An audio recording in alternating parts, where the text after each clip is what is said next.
بھارت کے صوبے کرناٹک میں ایک ایسا واقعہ رونما ہوا ہے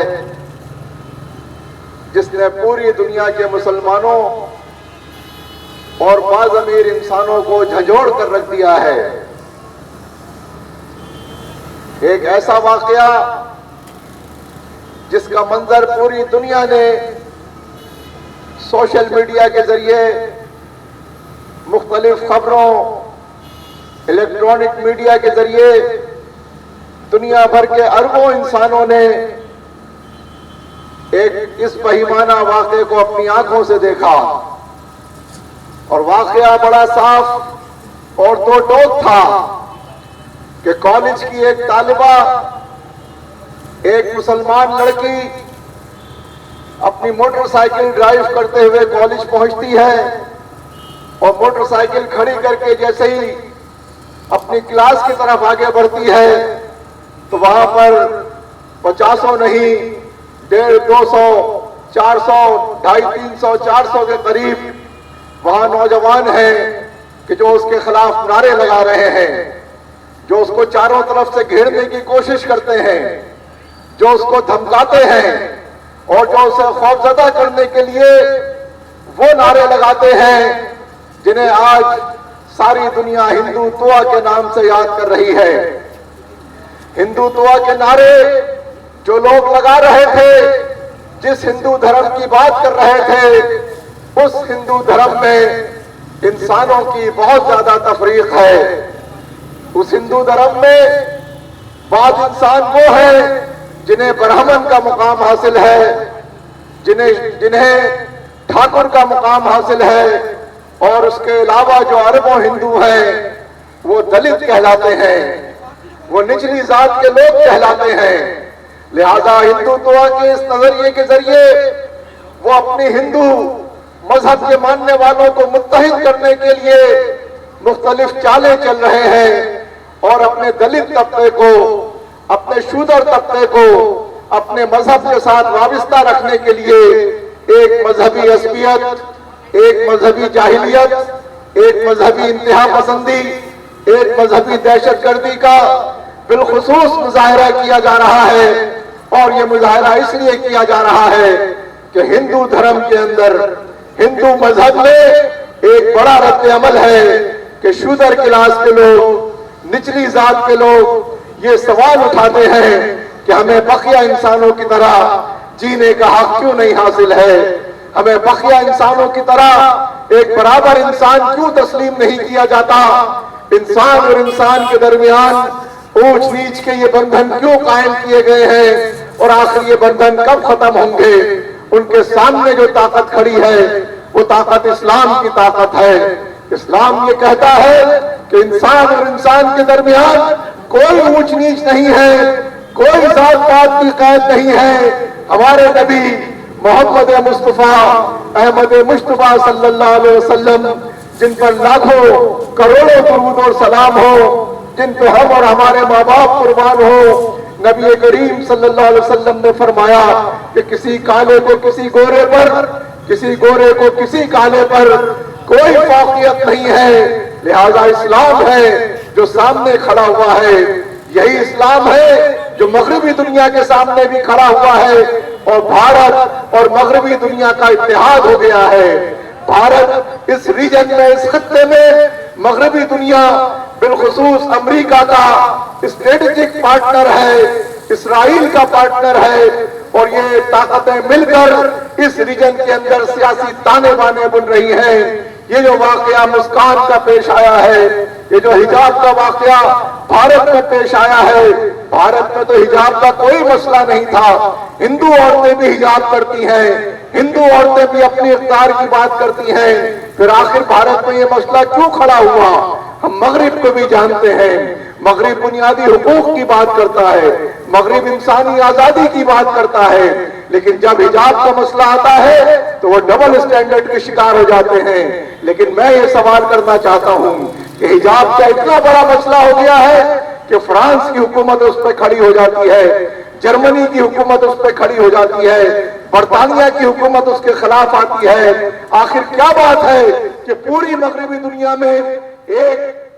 چہرے کو ڈھانپنے کا یا اسکارف باندھنے کے مسئلے کو وہ اتنا بڑا مسئلہ بنا رہے ہیں۔ مسئلہ بالکل صاف ہے، مسلمانوں کو گمراہ کرنے کے لیے، مسلمانوں کو بدنام کرنے کے لیے، پوری دنیا میں اسلام کا خوف پیدا کرنے کے لیے اور دنیا بھر کی عورتوں کو یہ پیغام دینے کے لیے کہ اسلام آئے گا تو تمہیں گھروں میں بند کر دے گا، اسلام آئے گا تمہاری زندگی محدود کر دے گا، اور وہ اسلام کے اس سیاسی پیغام کو، اسلام کے اس سیاسی نظام کو جو دنیا سے سرمایہ داری کو ختم کرنے والا نظام ہے، جو دنیا سے جاگیرداری کو ختم کرنے والا نظام ہے، جس نے دنیا کو عدل اور انصاف کا پیغام دیا ہے اور جو دنیا کو کے لیے ایک متبادل نظام ثابت ہو سکتا ہے، اس اسلام کے کلچرل مسئلے کو اٹھایا جا رہا ہے، اس اسلام کی ثقافتی جنگ چھیڑی جا رہی ہے، اس اسلام کا خوف ذہنوں کے اندر بٹھایا جا رہا ہے۔ اسی لیے کہا جاتا ہے کہ اسلاموفوبیا کی بات کی جا رہی ہے۔ لہذا جو کچھ بھارت میں ہوا، اور بھارت میں اس لیے کیا گیا کہ بھارت کی دلت کلاس کو مسلمانوں سے لڑوا دیا جائے، بھارت کی شودر کلاس کو مسلمانوں کے خلاف کھڑا کر دیا جائے اور اسلام کے دروازے ہندوؤں کے لیے بند کر دیے جائیں، اس لیے کہ دلت کلاس بھارت کی سب سے بڑی کلاس ہے۔ اربوں کی تعداد میں دلت ہے، اربوں کی تعداد میں شودر ہے، برہمن بہت کم تعداد میں ہے، کروڑوں کی تعداد میں ہے، لیکن جو اربوں کی تعداد میں ہے وہ دلت کلاس ہے۔ پوری دنیا میں پھیلے ہوئے ہندو ہیں، ان ہندوؤں کے لیے اسلام کو دشمن بنا کر کھڑا کیا جا رہا ہے، ان ہندوؤں کے لیے اسلام کے آگے دیوار کھڑی کی جا رہی ہے۔ لہذا ہم اپنی اس بیٹی کو جس کا نام مسکان ہے، انہوں نے اس کو دھمکانے کے لیے، اس کو خوفزدہ کرنے کے لیے، جس نے یہ ویڈیو دیکھی ہے وہ اس بات کی گواہی دے گا کہ بالکل پری پلان واقعہ تھا، یہ کوئی اتفاقی واقعہ نہیں ہے، یہ بالکل طے شدہ کام ہے جو وہاں پر کیا گیا ہے، اور اس کی پشت کے اوپر جو لوگ موجود ہیں وہ بے نقاب ہو رہے ہیں۔ انتظامیہ کی موجودگی میں یہ کام ہوا ہے، پولیس باہر موجود ہے، اس کی موجودگی میں یہ کام ہوا ہے۔ لہذا اس کام کو مودی حکومت کی اور بھارت کی ریاستی پشت پناہی حاصل ہے، لیکن سلام ہے اس بیٹی کو کہ ایک فرد بھی جس میں ایمان کی طاقت ہو، جو اللہ کی کبریائی پہ یقین رکھتا ہو۔ ایمان ایک ایسی طاقت ہے کہ وہ تنے تنہا ایک فرد کو بھی اور تنے تنہا ایک نہتی لڑکی کو بھی اس قابل بنا دیتا ہے، اتنی طاقت اس کو دیتا ہے، ایسی بجلی اس کے اندر بڑھتا ہے کہ وہ اس دہشت گردی کے مقابلے میں تنہا کھڑی ہو گئی۔ ہم اس کی اس جرأت کو سلام پیش کرتے ہیں۔ لہذا حالات بڑے سنگین چل رہے ہیں، چاروں طرف بحرانی کیفیت ہے، ہر طرف ایک ارتعاش ہے، حالات بوائلنگ پوائنٹ کی طرف بڑھ رہے ہیں۔ اسی لیے تو یہ ہوا کہ ایک لڑکی کی ہمت نے، ایک واقعے نے پوری دنیا میں اضطراب پیدا کر دیا، اور جب انقلابی حالات پیدا ہو جاتے ہیں، جب بحرانی حالات پیدا ہو جاتے ہیں، جب دنیا کے اندر عدم استحکام پیدا ہو جاتا ہے، تو پھر ایک یا دو یا کوئی بھی واقعہ ایک بڑی تبدیلی کا پیش خیمہ بن جاتا ہے۔ یہ ہمارے لیے ایک مثال ہے، اس میں سب کے لیے ایک نشان ہے، یہ ایک ایسی تمثیل ہے، یہ ایک ایسا واقعہ ہے جو پوری دنیا کو بتا رہا ہے کہ جس طرح کے حالات چل رہے ہیں، یہاں سماجی بحران ہے، یہاں سیاسی بحران ہے، یہاں معاشرتی بحران ہے، یہاں ظلم اور ناانصافی ہے، یہاں ہر قدم کے اوپر ظلم ہو رہا ہے، یہاں انسان انسان کو کھا رہا ہے، یہاں سرمایہ ڈکٹیٹ کر رہا ہے، یہاں چند طاقتیں ہیں جو پوری دنیا کو اپنا غلام بنانے کا منصوبہ بنا رہی ہیں۔ ہزاروں نہیں لاکھوں انسانوں کا انہوں نے قتل عام کیا ہے، انہوں نے ملکوں کو تاراج کیا ہے، انہوں نے مسلم دنیا کی اینٹ سے اینٹ بجا دی ہے، انہوں نے بوسنیا میں انسانوں کا قتل عام کیا تھا، اور اقوام متحدہ سمیت کئی ادارے یہ کہہ رہے ہیں کہ بھارت میں مسلمانوں کو دیوار سے لگا کر کسی بڑے واقعے کے لیے حالات تیار کیے جا رہے ہیں۔ اس لیے ہم یہ بات کہہ رہے ہیں کہ یہ واقعہ یہ محض ایک آئسولیشن میں ہونے والا واقعہ نہیں ہے،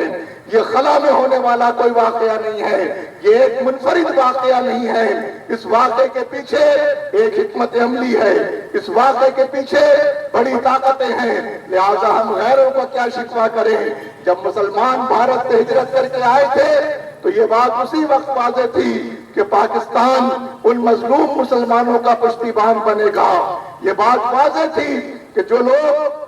جو مسلمان ہندوستان میں رہ جائیں گے وہ کمزور ہو جائیں گے، لہذا ان کمزوروں کی طاقت اس پاکستان کو بننا چاہیے، اور پاکستان نے اپنا وہ کردار ادا نہیں کیا۔ بھارت کشمیر میں ظلم کر رہا ہے۔ ابھی 2 سال پہلے دہلی میں مسلمانوں کا قتل عام ہوا ہے، اور جتنی رپورٹیں اس کی آئی ہیں ان تمام رپورٹوں کے مطابق پولیس کی سرپرستی میں، حکومت کی سرپرستی میں دہلی میں مسلمانوں کا یہ قتل عام ہوا تھا، اور پھر یہ واقعہ ہوا ہے۔ لہذا ہم حکومت سے کہہ رہے ہیں، اپنی حکومت سے کہہ رہے ہیں، جو اپنے ہی ملک کو فتح کرتی ہے، جو اپنے ہی مسلمانوں کو اغوا کرتی ہے، جو اپنے ہی مسلمانوں پر چڑھائی کرتی ہے، ہم اپنی حکومت سے اور اپنی ان طاقتور اداروں سے کہہ رہے ہیں کہ آج بھارت کے مسلمان آپ کی راہ تک رہے ہیں، آپ اپنا کوئی کردار، نہ آپ کشمیر میں اپنا کردار ادا کر رہے ہیں، نہ بھارت کے مسلمانوں کی پشتیبانی کر رہے ہیں۔ ہمارے وزیر خارجہ نے زیادہ سے زیادہ جو کچھ کیا ہے وہ صرف لپ سروس کی ہے، صرف زبانی جمع خرچ کی ہے۔ یہ زبانی جمع خرچ کے سب کر کے یہ چاہتے ہیں کہ وقت اور حالات آگے بڑھ جائے، معاملہ ٹھنڈا ہو جائے اور مٹی پا دی جائے۔ لہٰذا یہ سیاست اور یہ کھیل ہے، یہ وہ ان کی بے ضمیری ہے جس کے نتیجے میں بھارت اپنے سارے کام کر رہا ہے۔ لہٰذا ہمارے ملک کو صاحب ایمان حکمرانوں کی ضرورت ہے، ہمارے ملک کو اس ملک کے نظریے سے مطابقت رکھنے والے حکمران طبقے کی ضرورت ہے، اور وہ حکمران طبقہ جو انگریزوں کے جانے کے بعد 74 سال سے پاکستان پر مسلط ہے،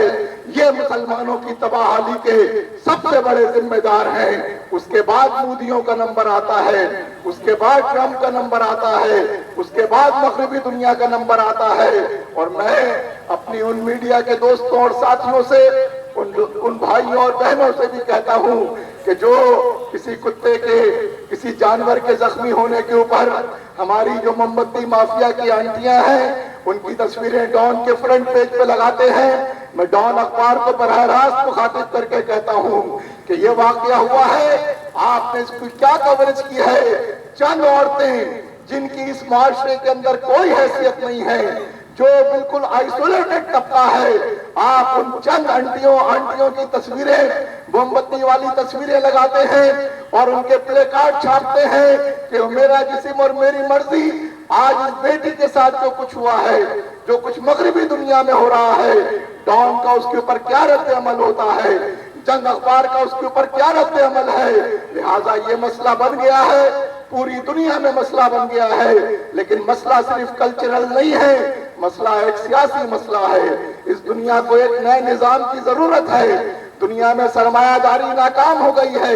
دنیا میں سوشلزم ناکام ہو گیا ہے، اور مغربی ذہن کے پاس دنیا کو دینے کے لیے کوئی نیا نظام نہیں ہے۔ اسلام ایک نظام بن کر کھڑا ہے، اسلام ایک انقلاب بن کر کھڑا ہے، اور اس انقلاب کے دیوانے ہیں، اس انقلاب کے ساتھ چلنے والے ہیں جو دنیا بھر میں پھیلے ہوئے روایتی مسلمان تھے۔ یہ واقعات ان کو بھی انقلابی بنا رہے ہیں، یہ واقعات ان کے اندر بھی بجلی بھر رہے ہیں، یہ واقعات دنیا بھر کے مسلمانوں کو، ان کے ایمان کو تازہ کر رہے ہیں، اور یہ کشمکش ہے، حق اور باطل کی کشمکش ہے، عدل اور ظلم کی کشمکش ہے، اسلام اور سرمایہ داری کی کشمکش ہے۔ جس عالمی سرمایہ دار کا بھارت اس خطے میں جونیئر پارٹنر ہے، لہذا ہم اپنی حکومتوں کو مخاطب کر رہے ہیں اور اپنی حکومتوں سے کہہ رہے ہیں کہ تم اپنا کردار ادا کرو، تم یہ کردار ادا نہیں کر رہے۔ تم نے جتنی غفلت کی ہے، جتنی مجرمانہ غفلت کی ہے، پانی سر سے بہت اونچا ہو چکا ہے۔ کب اس کے کہ وہ وقت آئے کہ لوگ اپنے ملک کے ان بے غیرت حکمرانوں کا محاسبہ کریں، انہیں ہوش کے ناخن لینے چاہیے۔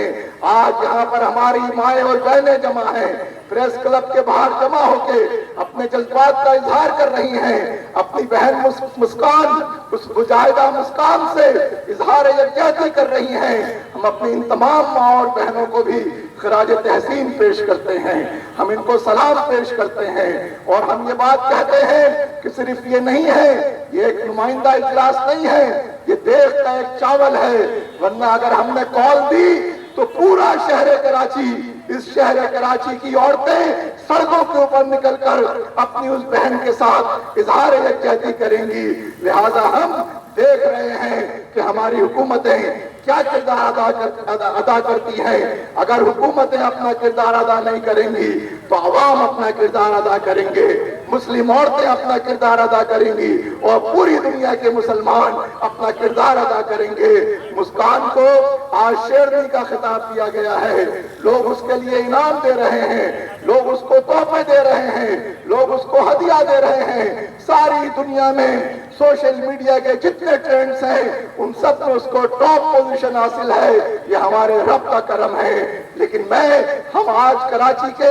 اس اجتماع کے ذریعے یہ پیغام اس کو دینا چاہتے ہیں کہ اس کا اجر اس کے رب کے پاس محفوظ ہو گیا ہے۔ جو مقام اس کو اپنے رب کی نظروں میں حاصل ہوا ہے، دنیا میں کوئی انسان اس کا ہدیہ نہیں دے سکتا، اس کا بدل نہیں دے سکتا۔ لہذا اسلام کے نام پر جس طرح سے اس نے تنہا اللہ کی کبریائی کے نعرے بلند کیے ہیں، جس طرح اس نے تنہا دنیا کی ان تمام طاقتوں کے مقابلے میں اپنی ایمان کی طاقت کا مظاہرہ کیا اور اس کا لوہا منوایا ہے، ایک ایک پوری دنیا کی ایک ایک بچی، ایک ایک عورت، اس کے اندر بالکل یہی جذبہ جاگ چکا ہے۔ تم ایک مسکان کو دبانا چاہتے تھے، تم ایک مسکان کو ڈرانا چاہتے تھے، یہاں لاکھوں نہیں کروڑوں مسکانیں کھڑی ہو گئی ہیں اور اللہ اکبر کے نعرے لگا رہی ہیں۔ انشاءاللہ تعالی یہ کشمکش اپنے منطقی انجام تک پہنچے گی، انشاءاللہ تعالی یہ اس وقت اپنے منطقی انجام کو پہنچے گی جب پاکستان میں اسلامی انقلاب آئے گا، اور پاکستان کا انقلاب پوری دنیا کے مسلمانوں کا پشتیبان بن جائے گا۔ وہ وقت دور نہیں ہے، مستقبل ہمارا ہے، مستقبل اسلام کا ہے، مستقبل انقلاب کا ہے، مستقبل نظام مصطفیٰ کا ہے۔ وآخر دعوانا ان الحمدللہ رب العالمین۔